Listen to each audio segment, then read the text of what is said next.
Assalamualaikum warahmatullahi wabarakatuh.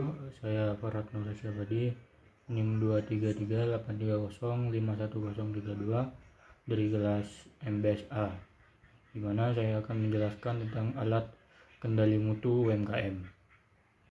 Nah, penjelasan pertama itu adalah paradigma kontemporer manajemen kualitas dan relevansi akademik.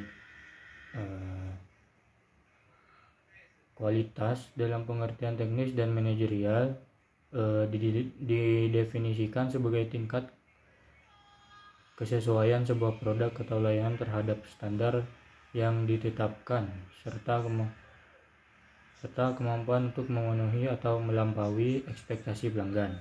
Nah, melalui penggunaan server Basic Quality Tools yang diperkenalkan oleh Dr. Kaoru Ishikawa, organisasi dapat melakukan pendekatan saintifik terhadap pemecahan masalah.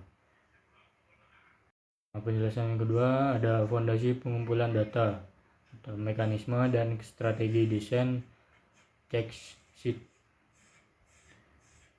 Langkah pertama dalam setiap inisiatif perbaikan kualitas adalah pengumpulan data yang akurat dan objektif. Check sheet atau lembar periksa merupakan alat yang paling mendasar namun krusial dalam siklus pengendalian kualitas. Berbeda dengan daftar periksa atau checklist yang bersifat statis.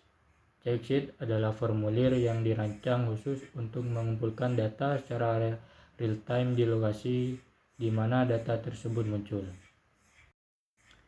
Nah, penjelasan yang ketiga ada tipologi dan karakteristik check sheet. Nah, di mana tipologi dan karakteristik check sheet ini ada 4.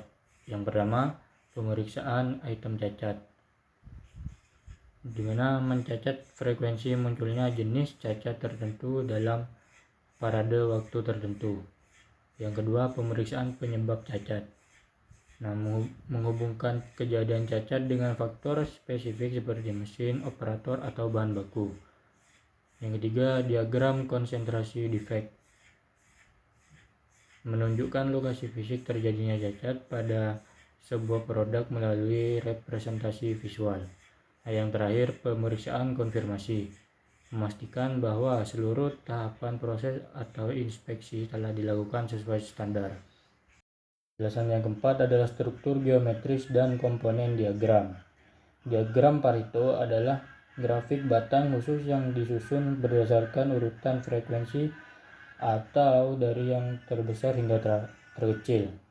Nah, diagram ini ada 4. Yang pertama, frekuensi absolut, di mana jumlah kejadian nyata yang dicatat untuk setiap kegiatan cacat, untuk kategori cacat. Yang kedua, persentase individu, kontribusi relatif satu kategori terhadap total keseluruhan. Yang ketiga, persentase kumulatif, penjumlahan progresif dari persentase individu kategori yang berurutan. Nah, yang terakhir, garis kumulatif, garis yang menghubungkan titik-titik persentase kumulatif di atas setiap batang. Penjelasan yang kelima ada taksonomi penyebab, di mana taksonomi penyebab ini ada 6 model di industri manufaktur. Yang pertama manpower, yang kedua mesin, yang ketiga mesin, yang keempat method, yang kelima measurement, yang terakhir ada mother nature. Nah, penjelasan yang terakhir ada tantangan strategi UMKM dalam implementasi kualitas. Yang pertama itu finansial dan modal. Nah, kesulitan akses pinjaman bank karena kriteria jaminan dari laporan keuangan yang belum rapi. Tentunya itu bisa berpengaruh dalam finansial dan modal. Yang kedua, teknologi dan digital. Rendahnya literasi digital dan keterbatasan infrastruktur internet di daerah pedesaan. Nah, di daerah pedesaan itu minim teknologi dan internet karena pasokan internet di area pedesaan itu sangat minim sekali itu. Makanya